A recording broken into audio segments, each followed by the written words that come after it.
నేడు నువ్వు అనుభవిస్తున్న బాధలు, నువ్వు అనుభవిస్తున్నటువంటి వేదనలు, నువ్వు అనుభవిస్తున్నటువంటి అవమానాలు రాబో దినమున ప్రత్యక్షం కాబోయే దేవుని మహిమ ఎదుట ఇవి ఎంత తగినవి కావు. అంటే అంత ఉన్నతమైనవి, గొప్ప ఉన్నతమైన పెద్ద ఉద్యోగం కావాలంటే ఎంతో చదవాలి, ఎంతో కష్టపడాలి, ఎంతో ట్రైనింగ్ కావాలి. పెద్ద ఆస్తిపాస్తులు కావాలంటే 4 అంతస్తులు కట్టాలంటే 2 కోట్లు 3 కోట్లు డబ్బు కావాలి. 2 కోట్లు 3 కోట్లు డబ్బు కావాలంటే మనం వెళ్ళే చిన్న చిన్న పనులతో సాధ్యం కాదు.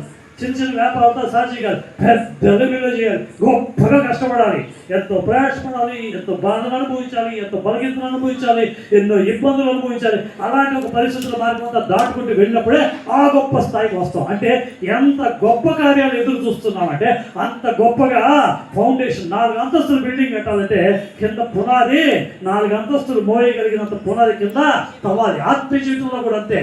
ఒక ఉన్నతంగా దేవుడు మనల్ని ఆ స్థితిగతుల మధ్య నిలపాలి. ఆయన మహిమను మనం చూడగలగాలి. ఈ రోజు అనుభవిస్తున్న బాధలు ఎన్నదగినవి కావు అన్నటువంటి ఆ ప్రత్యక్షం కాబోయే ఆ మహిమను చూసే ఆ దినం కొరకు ఈ రోజు బలమైనటువంటి పునాది వేయబడే అనుభవాల్లో ఎంతో శ్రమను పొడుస్తారు, నొక్కుతారు, తవ్వుతారు, తీస్తారు, పోస్తారు, తడుపుతారు.